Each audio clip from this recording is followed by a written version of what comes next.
And so this just shows that there seems to be some unusual emission. We would like to have some more controlled tests, but initially this shows that there could be some unusual behavior occurring. If you go to slide 12 with the X-ray, the image doesn't show up, the object doesn't show up very well on these images, and so again, we'll post these on the website. But you can clearly, well, if you look carefully, you can see that there's an object showing right next to the bone, but separated from the bone in the subject's toe. And the optical microscopy, there's essentially 3 different columns in the press pack, and the first column shows the object under low magnification. The second column shows the object under higher magnification, and the last column, just for comparison, shows meteorite fragments. And you can see there's similarities and there's also some differences. Similarities, it has the same color tones, it likely has similar composition in oxides. The difference, the biggest difference, is that the object taken out of the subject's body had some kind of a sheen to it.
And then supporting that, we have the Raman spectroscopy, which shows up on slide 15.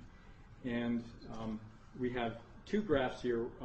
Raman is basically, again, for probing vibrational modes and fingerprinting what types of molecules or crystals you might have in the object. And we've got the graph on the left-hand side is essentially looking at very low vibrational, very low energy modes, and the graph on the right-hand side actually looks like, you probably can't see that. The graph on the right-hand side shows the higher energy modes within this material. And the interesting thing is we compare it with a few different known materials. One, the one with the strongest signal, is just pure single-walled carbon nanotubes. It's also compared, the object is compared against a meteorite fragment and also against silicon. And you can see that there's certain bands around a little lower than 1600 wave numbers. And that there's clearly a band there for carbon nanotubes, and there's also a small band that shows up in the object as well, and that band doesn't appear in a regular known meteorite. Now, so that supports the previous slides, the previous scanning electron micrographs, that those nanofibers could be carbon nanotubes. the correlation is pretty stark, actually. And so again, having something like carbon nanotubes or nanofibers in this sort of object, you don't find these things in nature. They have to be somehow processed, engineered, and they're not easy to make. So, and of course, the field of carbon nanotubes is going to be rather large now. It's an area of exploration in the sciences, and so we suspect that there's some kind of engineering occurring within this object.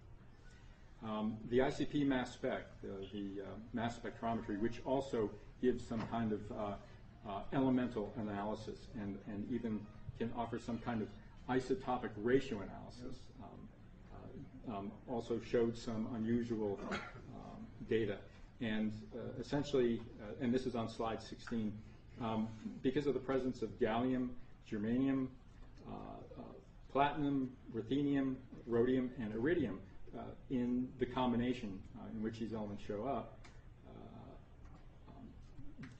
it's typical of a meteoric sample. Now, there are many different types of meteors that have been analyzed, but having that combination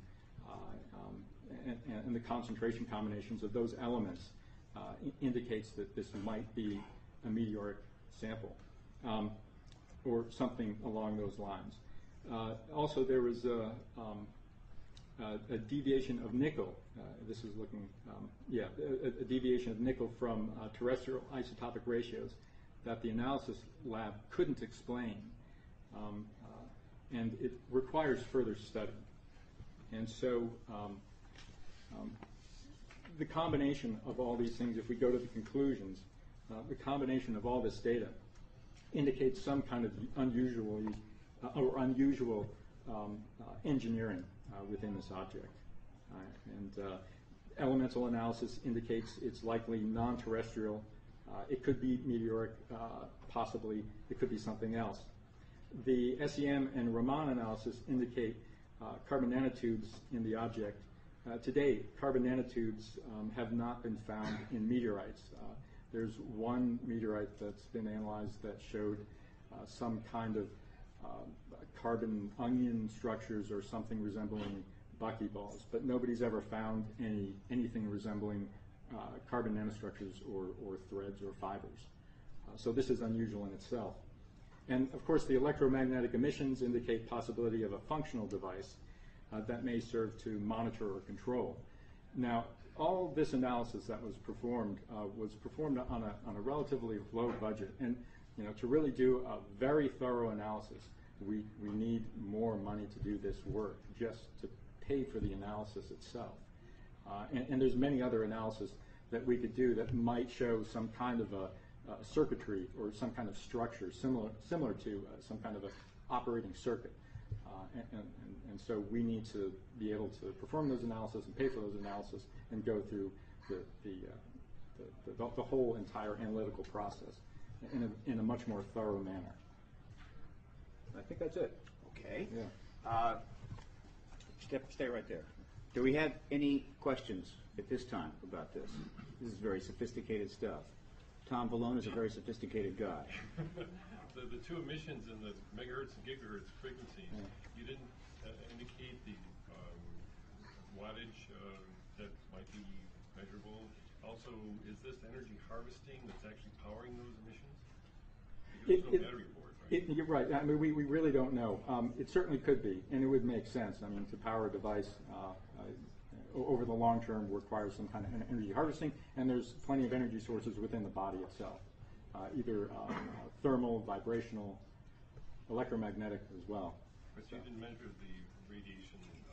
Not in a fashion that was controlled to my liking. I mean, we have to have it within a Faraday cage and make very careful measurements. Into the mic. Okay, another question? Richard? Yes, sir. Could you please just summarize, because that went way over my head. Okay. I dropped out. Yeah. Sorry. What Dr. Lear asserted, does your research show that this was A, non-terrestrial, and B, a device? It's very